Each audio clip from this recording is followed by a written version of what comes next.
할렐루야. 여호와여, 주의 백성에게 베푸시는 은혜를 기억하게 하소서. 주의 구원으로 나를 돌보소서. 내가 주의 택하신 자가 형통함을 보고 주의 나라의 기쁨을 나누어 가지게 하사 주의 유산을 자랑하게 하소서. 오늘도 우리에게 이렇게 구하며 이렇게 나아갈 수 있게 하심을 감사합니다. 오늘도 그 감사를 묶어서 우리 하나님 앞에 마음 다하여 예배 드릴 수 있도록 은혜 주신 것을 감사합니다. 오늘도 우리의 드려지는 예배가 우리 하나님 앞에 상달되는 예배, 우리 가운데는 은혜와 진리로 충만한 예배, 하나님의 그 임재하시는 그 경험을 하는 예배가 되기를 소원합니다. 우리의 심령에 그 복을 더하여 주옵소서.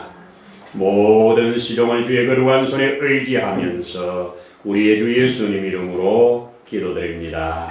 아멘. 아멘. 할렐루야. 우리 함께 성경 엽니다. 우리 시편 2편을 함께 열어서 1절에서 12절까지 있는 2편 같이 읽도록 하겠습니다. 어찌하여 열방 나라들이 분노하며 민족들이 헛된 일을 꾸미는가? 세상의 군왕들이 나서며 관원들이 서로 꾀하여 여호와와 그의 기름 부음 받은 자를 대적하며 우리가 그들의 맨 것을 끊고 그의 결박을 벗어버리자 하는도다. 하늘에 계신 이가 웃으시며 주께서 그들을 비웃으시리로다. 그때에 분을 바라며 진노하사 그들을 놀라게 하여 이르시기를 내가 나의 왕을 내 거룩한 산 시온에 세웠다 하시리로다. 내가 여호와의 명령을 전하노라. 여호와께서 내게 이르시되 너는 내 아들이라. 오늘 내가 너를 낳았도다. 내게 구하라. 내가 이방 나라를 내 유업으로 주리니 내 소유가 땅 끝까지 이르리로다. 내가 철장으로 그들을 깨뜨리며 질그릇같이 부수리라 하시도다. 그런즉 군왕들아 너희는 지혜를 얻으며 세상에 관한 재판관들아 너희는 교훈을 받을지어다. 여호와를 경외함으로 섬기고 떨며 즐거워할지어다. 그의 아들에게 입맞추라. 그렇지 아니하면 진노하심으로 너희가 길에서 망하리니 그의 진노가 급하심이라. 여호와께 피하는 모든 사람은 다 복이 있도다. 아멘. 아멘. 진실로 아멘입니다. 할렐루야. 오늘도 좋은 날이고 참 감사한 날입니다. 11월 또 둘째 주 이렇게 은혜 가운데 통과할 수 있어서 감사함을 드립니다. 지난주에 우리 추수감사 예배를 드리면서 감사로 제사를 드리는 자가 나를 영화롭게 할 것이다 하는 말씀을 가지고 함께 은혜를 나누었습니다. 기억하시겠습니까? 감사는 막힌 담을 흘려버린다. 감사는 막힌 담만 흘려버릴 것이 아니라 내 속 안에 있는 얽히고 설킨 그리고 나를 나답게 살지 못하게 하는 쓴뿌리들이 녹아져 빠져나가게 한다.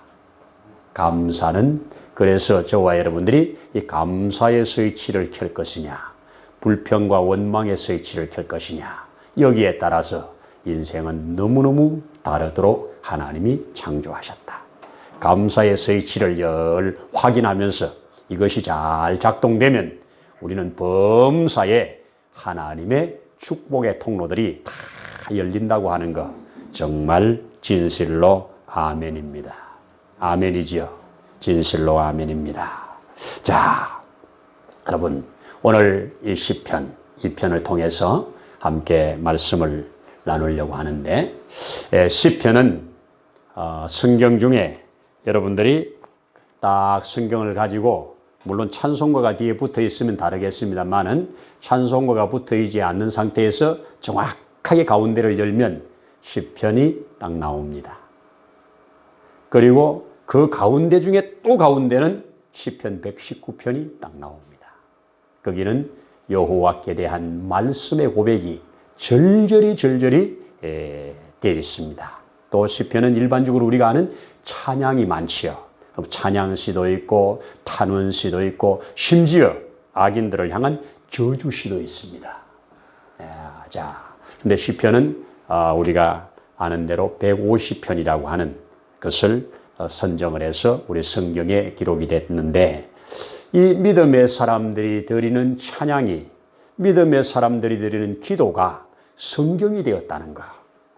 그러면 오늘을 살아가는 저와 여러분도 이런 믿음의 기도와 믿음의 찬송이 성경으로 되어진다고 하는 것, 우리 삶에서 성경을 계속 써가야 된다고 하는 그런 관점에서 본다면 또 하나의 큰 은혜가 될 줄로 믿습니다. 여러분, 시편이요, 이 역사를 상당히 크게 품고 있습니다. 시편을 시간적으로 시편에 나오는 이 시편을 기록한 사람 중에 제일 앞에 나온 사람이 모세의 시가 나오죠. 시편 90편에 모세가 인생의 연수 70이요 강간하면 80이라고 하는 그 시가 모세의 시입니다. 그 모세는 적어도 다윗의 시가 거의 절반이니까요. 다윗의 시, 모세의 시, 아삽의 시 하면서 이름을 붙여놓은 것이 101개가 나옵니다. 이름이 안 붙여진 것이 누가 기록을 했는지 밝히지 않는 그것이 49편이 나옵니다. 그러니까 3분의 1 정도는 누가 기록했는지, 누가 고백했는지 모르고 우리가 있는데, 그럼에도 성경에 들어와 있습니다. 자, 그런데 이 다윗이, 그래서 다윗의 시라고 많이 말을 합니다만은, 다윗이 살았던 시대보다 적어도 450년 전에 살았던 모세의 시가 들어가 있고, 그리고 다윗보다 한 450년 후에 살았던 이 바벨론 포로로 잡혀갔다가 돌아온 사람들이 우리가 바벨론 강가에서 있을 때 하면서 그때를 회상하면서 신 137편도 있습니다. 그러니까 시편이 품고 있는 게 자그마치 한 900년이나 됩니다. 이렇게 다양한 사람들의 다양한 찬양과 기도와 고백이 이 성경으로 기록되어서 오늘날 우리가 읽으면서 아멘할 수 있는 것, 정말 감사한 일입니다. 누가 그런 고백을 해요? 기쁘고 즐겁고 신나고 하나님의 복으로만 계속 받을 때 평탄한 삶, 형통한 삶을 살 때는 시편이 거의 안 읽어진답니다. 그런데 인생의 어둠을 만났을 때, 곤고함을 만났을 때, 질곡을 만났을 때, 심지어는 감옥에서 많이 읽혀진다는 게 시편이 되죠. 그때 들어갔을 때 시편의 의미가 살아나면서 그렇게 성경 중에 성경이라고 고백들을 한다는 얘기를 들어봅니다. 오늘 이 시편 2편, 1편이 워낙 유명해가지고 좀 가리워진 듯이 있습니다만은 2편은 메시아를 향한 예언시로서 처음 나오는 시입니다.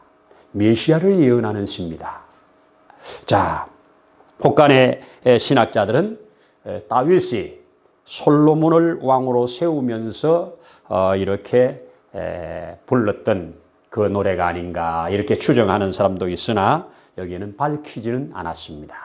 어쨌든 당시의 상황을 가지고 앞으로 이 땅에 하나님이 보내실 그 아들 메시아를 통하여 주실 큰 사건을 미리 예언해 놓은 그런 시입니다. 자, 우리 내용을 간단하게 먼저 살펴보면 내용은 그지요. 어찌하여 하면서 시작합니다. 어찌하여 하면서 이방 나라들이 분노하는가? 어찌하여 민족들이 허사를 경영하는가? 어찌하여 세상의 군왕들이 나서서 관원들이 서로 꾀하여서 우리가 여호와와 그의 기름 부음 받은 자를 대적하자. 그러면서 뭐라고요? 그들이 우리에게 메어준 끈을 끊어버리자. 그가 우리를 결박시킨 이 결박에서부터 벗어나 버리자. 이렇게 외치고 있습니다. 자, 기가 막힌 말이죠. 이런 고백을 들으시고 하나님께서 뭐라고 합니까? 하늘에서 웃으심이여. 그랬는데 곧 뭐라고요? 주께서 그들을 비웃으시리로다. 기가 찬다는 얘기입니다. 기가 찬다는 얘기입니다. 자, 그때 우리 하나님께서 분을 발한다고 그러죠. 근데 분을 발하셔서 진노를 하셨는데 희한하게도 바로 그들을 심판하지 아니하시고 아들을 왕으로 세워서 그 아들로 인하여 심판하게 하신다는 것이 오늘의 메시지입니다. 그래서 여기에 나의 왕을 내 거룩한 산 시온에 세워서 그들을 심판하겠다는 겁니다. 그러면서 내가 여호와의 명령을 전한다. 여호와께서 내게 이르시되 너는 내 아들이다. 오늘날 내가 너를 낳았다. 너는 내게 구하라. 열방을 내게 유업으로 줄 것이다. 내 소유가 땅끝까지 이르리라. 메시아를 통하여 주어질 은혜요, 나타날 영광이지요. 그러면서 그가 철장으로 질그릇을 깨뜨리듯이 그 여호와를 대적하는 그 무리들을 깨뜨릴 것이라고 하는 심판자로 보낼 것을 예언합니다. 자, 그런즉 이제 이런 것을 너희가 들은즉 어떻게 하라고요? 군왕들아. 여기에 나오는 군왕들, 또 이 이방 나라들, 또 민족들, 또 관원들, 이런 자들에게 뭐라고 합니까? 너희는 여호와의 그분으로부터 교훈을 받아라. 그분으로부터 이 교훈을 받고 그분으로부터 가르침을 받으라는 겁니다. 자, 그래서 그의 지혜를 받아서 교훈을 받아서 뭐 하라고? 그에게 입맞추라고. 그래, 그에게 입맞추지 아니하는 자는 그가 진노로 심판할 거라고. 이것이 오늘 고백된 내용입니다. 그러면서 그 여호와께 피하는 자, 그 주께 피하는 자, 하나님이 보낸 그 아들에게 피하는 자에게는 복이 있으리로다. 이렇게 선포했습니다. 저는 오늘 이 말씀을 통해서 특별히 이 3절에 있는 우리를 맨, 그가 우리를 맨 이 줄을 끊어버리자. 그리고 그가 우리를 묶어놓은 이 결박을 벗어버리자. 이렇게 하는 저들, 그래서 끊고 벗어버리자고 하는 저들의 이 모습이 과연 저들만의 고백이고 저들만의 행인가? 3000여 년 전에 있었던 저들의 이 말이 오늘을 살아가는 이 시대까지 계속 이어져 오고 있습니다. 여러분, 우리 잘 아는 동화지만 이 햇님 달림 하는 아이들 전래 동화 있지요. 이 두 남매를 데리고 사는 엄마가 저 시장에 가서 이제 장사를 하고 이제 떡을 아이들 주려고 떡을 사가지고 오다가 이 호랑이를 만나는 얘기잖아요. 호랑이를 만났는데 그 호랑이가 떡 하나 주면 안 잡아먹지. 이때가 이 얘기잖아요. 그랬더니 떡 하나 주니까 그냥 안 잡아먹고 갑니다. 또 호랑이는 앞서가가지고 또 한 고개를 넘는데 고기 기다리고 있다. 떡 하나 주면 안 잡아먹지. 이렇게 해가지고 떡이 다 떨어져요, 이제. 다 떨어지고 나니까 줄 떡이 없으니까 엄마를 잡아먹어버린 겁니다. 엄마를 잡아먹고 두 남매가 있는 집에 가가지고 엄마 왔다 문 열어라 이거 아니에요. 그랬더니 마침 엄마인지 아닌지 목소리가 좀 이상하다고 확인하는 작업이 들어가잖아요. 그렇게 확인해가지고 아닌 줄 알잖아요. 아닌 줄 알아서 이제 호랑이가 막 부시고 들어오려고 하니까 뒷문으로 해가지고 나무에 올라가는 거 아니에요. 나무에 올라갔는데 야 어떻게 나무에 올라갔냐 하고 막 호랑이가 올라가려고 하니까 애가 가르쳐 주잖아요. 나무에 올라오려면 기름 바르고 올라오면 잘 올라올 수 있어 그러잖아요. 그러니까 발에다 기름을 바르니까 어떻게 올라가요? 미끄러워서. 그래가지고 막 애쓰는데 이 철없는 동생이 헤헤 도끼로 콕콕 찍으면서 올라오면 되는데 그래가지고 가가지고 도끼로 나무를 콕콕 찍으면서 그냥 올라오잖아요. 이때 마지막 기도하잖아요. 하늘을 향하여 막 기도하잖아요. 우리를 긍휼히 여기시고 불쌍히 여기서 우리를 살리시려면 이 금줄을 내려주시고 또 우리를 그냥 안 살리려면 썩은 줄을 내려주세요 이러잖아요. 그런데 금줄이 착 내려와서 금줄을 잡고 올라가는 거잖아요. 호랑이도 또 그 말을 듣고 흉내를 내잖아요. 금줄을 내려주는지 동안 썩은 줄을 내려주는지 그렇게 하니까 썩은 줄이 내려왔잖아요. 그 줄을 잡고 올라가다가 뚝 떨어져 죽어버리죠. 그런데 마침 죽은 장소가 어디에? 그 수수밭에 떨어져 가지고 오늘날까지 수수가 빨갛다는 얘기 아니에요. 여러분, 어떤 줄을 잡느냐가 그렇게 중요합니다. 극한 직업에서 나왔던가요? 아주 이 히말라야 산맥 같은 이런 등산할 때 꼭 2인 1조로 몸끼리 줄을 묶고 가더만요. 그래서 한 사람이 실수해서 떨어지면 이 묶인 줄 때문에 멀리 안 떨어지고 끌어올릴 수 있도록. 그런데 떨어지는 순간에 갈비가 나가고 몸이 상하고 도무지 더 이상 어쩔 수 없을 때는 안 그러면 이것을 끌어올리려고 할 때 그 힘으로 끌어올릴 수 없는 지경에 누군가가 하나가 죽어야 된다면 어쩔 수 없이 빨리 줄을 끊으라고 막 밑에서 소리치죠. 나는 이제는 올라가도 못 살아. 너라도 살아. 이러면서 끊으라고 말하죠. 여러분, 이때 끊을 수밖에 없는 게 인간입니다. 그렇잖아요. 둘 중에 하나 살려면 끊을 수밖에 없잖아요. 오늘 하나님께서 인생들에게 생명의 줄로, 축복의 줄로, 사랑의 줄로 그들을 사람답게 이 공급을 하기 위하여 준 이 줄을 끊어버리자는 겁니다. 이 줄을 끊고 이 결박에서 벗어나서 우리끼리 잘 살아보자는 겁니다. 이게 하나님을 배역한 겁니다. 최초의 이 줄은 에덴에서 아담과 하와가 끊어버린 줄입니다. 오늘날 이 지구촌에 여러분 주변에도 주님 앞에 들어왔다가 천당 갈 뻔했는데 못 가는 사람 수도 없이 많잖아요. 막 끊어버리잖아요. 싫다는 겁니다. 구속받기 싫다는 겁니다. 이 아침에도 이 예배당에 나와서 주님 앞에 예배드리고 말씀 듣고 찬양드리고 하는 것이 싫다는 겁니다. 구속받기 싫다는 겁니다. 내가 이렇게 생명처럼 내 피를 말려가면서 버는 이 돈을 왜 아깝게 거기 갖다 주냐는 겁니다.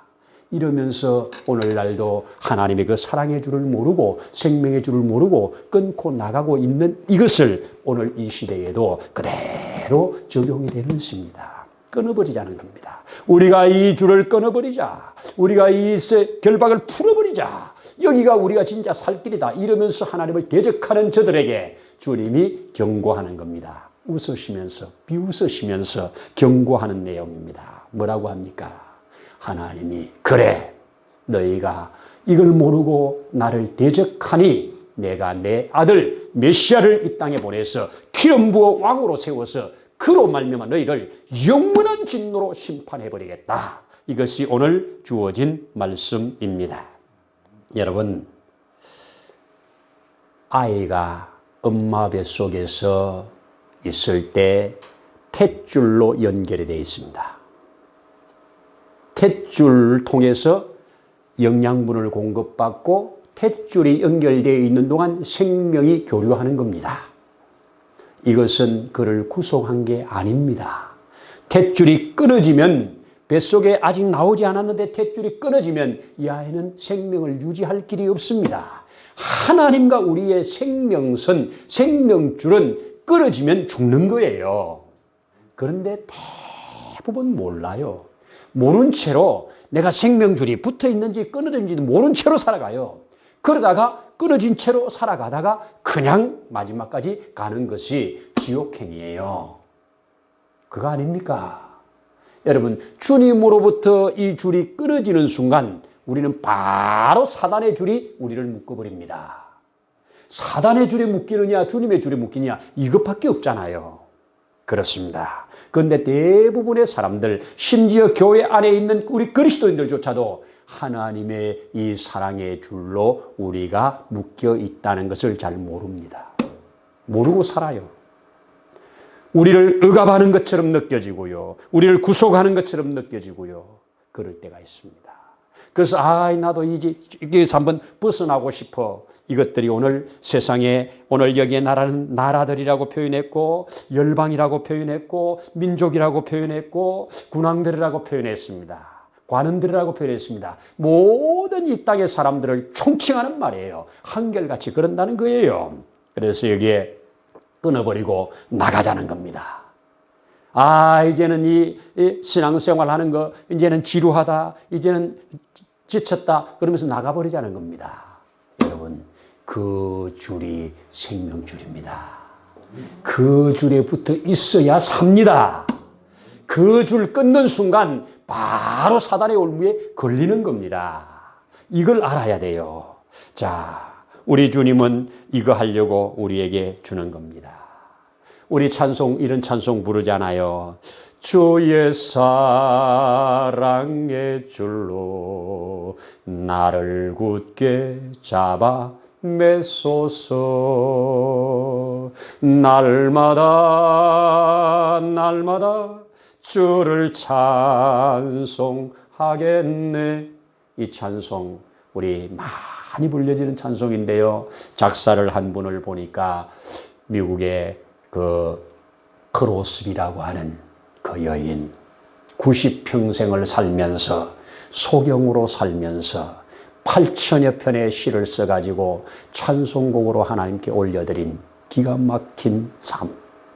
앞을 보지 못하지만 주의 그 사랑의 줄로 나를 꼭 붙잡아 매달라고 그렇게 기도하면서 그의 인도와 보호하심을 고백하면서 지어 불렀던 이 시, 오늘 우리에게까지도 얼마나 우리가 많이 부르고 또 위로를 받고 힘을 얻고 하는 노래 찬송입니까? 그렇습니다. 여러분, 우리가 사단의 결박에서 풀림을 받아 그분의 사랑의 줄로 우리를 다시 묶으려고 그 아들을 보내셨습니다. 그 아들은 우리의 모든 사단의 결박을 완전히 풀기 위해서 그 사단을 결박시켰습니다. 그리고 그 사단의 줄을 우리에게 풀고 이제는 그 사랑의 줄로 우리를 묶어서 우리를 이끌고 가신다는 겁니다. 여러분, 이게 하나님이 계획하신 일이고 우리 예수님이 이루신 일이라는 겁니다. 사도 바울은 이것을 나중에 깨달았잖아요. 이거 깨닫고 로마서 8장에서 이렇게 선포하잖아요. 이 그리스도의 사랑의 줄에서 누가 우리를 끊을 수가 있겠는가? 환난이나 곤고나 박해나 기근이나 적신이나 위험이냐 칼이랴, 이렇게 선포를 해냅니다. 7가지를 똑똑 찍어가지고 완전하게 우리를 그리스도의 사랑에서 끊을 자는 그 어떤 것도 없다고 그렇게 선포를 합니다. 또 조금 뒤에 다시 한 번 더 외칩니다. 누가 우리를 대적하겠는가? 누가 우리를 이 그리스도의 사랑으로부터 분리시키겠는가? 이 줄을 끊을 자는 아무것도 없다고 말을 하면서 그 뒤에 다시 사망도 생명도 천사들도 권세자들도 현재일도 장래일도 능력도 높음도 깊음도 어떤 피조물도 우리를 그리스도의 사랑에서 끊을 수가 없다고 10가지를 나열했습니다. 여러분, 히브리어를 가지고 글을 쓰는 사람들은 그들의 의식 속에 아주 중요할 때 반복하는 것이 있습니다. 그래서 예수님이 내가 진실로 하면서 반복본을 써요. 더 중요할 때는 3-4번을 씁니다. 더 완전하고 더 중요하고 더 놀라울 때는 7번을 씁니다. 7가지를 씁니다. 그런데 이 땅에서 가장 완전하고 가장 확실할 때는 11이라고 하는 숫자를 씁니다. 그래서 반복해서 2번 쓸 때 강조하는 거, 3번 쓸 때는 또 더 강조하는 거, 7번 쓸 때는 완전을 말하는 거, 10번은 더 이상 없는 거. 이래서 우리를 그리스도의 사랑에서 끊을 수 있는 어떤 것도 없다는 것을 먼저 7발을 쓰고 다시 한번 10가지를 끌어다가 다시 한 번 더 쓰는 이 사도 바울의 이 로마서 8장에서 그만큼 완전한 사랑, 그만큼 확실한 그리스도의 사랑을 우리에게 보여주고 있는, 자기는 이 사랑의 줄에 얽혀 맸다는 겁니다. 제가 신학교 다닐 때 그런 설교 제목을 가지고 챗불에서 하는 걸 봤습니다. 우리는 사랑의 포로입니다. 우리는 사랑의 포로가 되었습니다. 이런 말을 씁니다. 여러분, 포로가 되어도 누구의 포로냐가 이게 얼마나 중요한 일입니까? 우리는 오늘 이 말씀 속에서 적어도 너희가 그분으로부터 지혜를 받고 그분으로부터 교훈을 받아서 그분에게 입맞추는 삶으로 너희의 사랑의 줄을 확인해 가라는 얘기입니다. 사랑의 줄을 우리도 주님의 사랑의 줄에 매여 있다는 것, 이 태아가 엄마와 이 탯줄이 연결되어 있는 동안 어머니의 모든 영양분이, 어머니의 모든 그 생명이 이 태아에게 흘러가고, 이 태아가 거기에서 만들어지는 찌꺼기들, 거기서 만들어지는 불순물들, 필요 없는 것들을 다 엄마 탯줄을 통해서 다 내보내고, 이게 생명 교류선입니다. 하나님께서 우리에게 주신 이 생명선을 통해서 생명을 공급받고 기쁨을 공급받고 믿음을 공급받고 다 공급받으면서 또 우리의 삶에서 만들어진 이 찌꺼기들, 어쩔 수 없이 만들어지는 이 찌꺼기들을 그 탯줄을 통해서 또 다 보내서 하나님이 처리하게 하는 것, 이게 기도 아닙니까? 이게 찬양 아닙니까? 이것이 입맞추는 삶입니다. 이 성경이 쓰여지는 이 배경 속에서 입맞춘다는 것은 두 가지의 의미가 있습니다. 하나는 완전 복종. 완전 복종. 특별히 전쟁에서 승리를 한 후에 이 승리한 왕이 그 진 왕을 끌어다가 자기 발에 입맞추게 하는 겁니다. 그러면 그 발에 입맞추는 순간 이제는 나는 당신의 종입니다. 이제는 당신이 뭘 시키든지 그대로 하겠습니다 하는 이 고백입니다. 입맞추지 않으면 죽여버려요. 말 안 들을 거니까. 그래서 입맞추는 것은 완전한 복종, 완전한 순종, 이거 하겠다는 고백입니다. 또 하나의 입맞춤은 최고의 사랑 표현입니다. 두 가지가 극과 극이죠. 우리는 그리스도에게 입맞추는 것은 바로 이겁니다. 우리는 주님을 사랑합니다.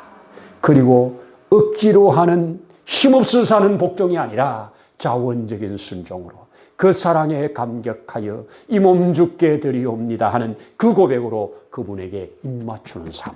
그래서 너희는 그 아들에게 입맞추라. 그리고 무슨 일이 있을 때 그에게 피하라. 그리하면 너희에게 복이 될 것이다. 이렇게 외치고 있는 이 시가 오늘 저와 여러분들에게 아멘 되어지는 시로 그렇게 되기를 원합니다. 여러분, 이 연결된 이 줄 결코 우리가 끊을 수 없는 줄입니다. 끊으면 안 됩니다. 여러분, 외부에서는 사도 바울이 고백한 것처럼 외부에서는 그 어떤 것도 이 줄을 끊을 자는 없습니다. 그런데 스스로 이 줄을 끊고 나가는 것은 합니다. 스스로 지가 끊는 것은 하나님도 어떻게 못해 봅니다. 얼마나 많은 이 세상의 사람들이 스스로 이 줄을 그냥 끊고 지 마음대로 살아보겠다고, 마치 아버지의 그 줄을 끊어버리고 먼 나라에 가서 지 마음대로 살아보겠다고 하는 이 아들처럼 스스로 끊고 나가는 주님, 그때 아버지의 마음이 어떤가 우리 기억하면서, 주님, 적어도 내가 주님께 입맞추는 일에 나는 어떤 모습으로 주님을 사랑하고 어떤 모습으로 주님께 순종하고 어떤 모습으로 주님 앞에 입맞추는 삶을 살까? 저는 한 가지 제안 드립니다. 다른 거 잘 못해도 주일은 잘 구별하는 이 은혜를 주십시오. 주일에는 주님께 입맞추는 날로 살기를 원합니다. 제게 주신 은혜예요. 제가 교회 다닌 지 얼마 안 됐을 때 저에게 가르쳐 주시는 전도사님이 제안했던 거예요. 너가 앞으로 살아가면서 신앙생활하면서 적어도 두 가지는 꼭 하면 좋겠다. 그것이 너의 신앙의 고백이 되고 삶이 됐으면 좋겠다. 그 두 가지 제안한 것이 주일을 구별했으면 좋겠다. 그래서 주일은 네 날이 아니라 주님의 날로 주님과 교제하며 살면 좋겠다. 이것이 저에게 못 박히듯이 박혔습니다. 그 말을 들은 이후로 지금까지 주일에 예배드리지 않은 날이 없습니다. 이것이 그의 사랑의 줄이 나를 지금까지 이끌고 가는 은혜고 축복이었습니다. 또 하나는 너가 앞으로 소득이 생기면, 제가 이런 말을 여기서 그냥 자신 있게 할 수 있는 것은 여기 계신 분이 한 분도 걸릴 분이 없어요. 다 11조를 하기 때문에. 소득이 생기면 11조를 구별해서 물질이 너가 번 것이 아니고 하나님이 주신다는 그 신앙으로 살았으면 좋겠다. 이게 어린 나에게 가슴에 두 가지가 다 박혔다니까요. 이게 박혀서 지금까지 해오고 있다니까요. 여러분, 무엇으로 주님께 입맞춤으로 고백하겠습니까? 오늘 너희는 그에게 입맞추라. 그의 교훈을 받으라. 그의 지혜를 받으라. 그에게 입맞추라. 그러면 그가 내게 이런 복을 주실 것이다. 그렇지 않는 자는 내가 심판할 것이다. 깨뜨릴 것이다. 이렇게 말씀합니다. 주께 붙들려 있는 이 사랑의 줄 꼭 붙들고 주님 앞에 끝까지 승리하면서 가는 그 은혜가 있기를 바랍니다. 아멘입니다. 우리 같이 기도드립니다. 할렐루야. 하나님 아버지, 진실로 감사합니다.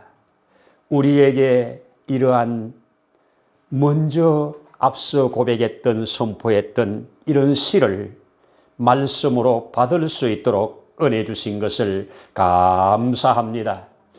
특별히 오늘 이 시편 2편을 통해서 우리 주님께서 이 땅의 통치자가 되신다고 하는 것, 우리의 인도자가 되신다고 하는 것 다시 한번 새기게 하심을 감사합니다. 이제 바라옵기는 주님께서 세상의 통치자와 인도자가 되실 뿐만 아니라 우리의 삶의 통치자와 인도자가 되심을 잊지 않게 하시고 한순간이라도 우리 하나님의 다스림을 벗어나는 것이 더 나은 것이며 내가 내 인생이 더 잘 인도할 수 있다고 하는 착각에 빠지지 않도록 붙들어 주시기를 원합니다. 주님, 우리의 마음과 우리의 정성을 다하여서 심어주신 삶의 자리에서 주님의 통치하심을 받으면서 주님의 말씀을 기뻐하면서 주님께 피하는 그 삶으로 주의 복 있는 자리에서 늘 있도록 도와주옵소서. 오늘도 주신 은혜를 감사드리면서 예수님 이름으로 기도드리옵나이다. 아멘.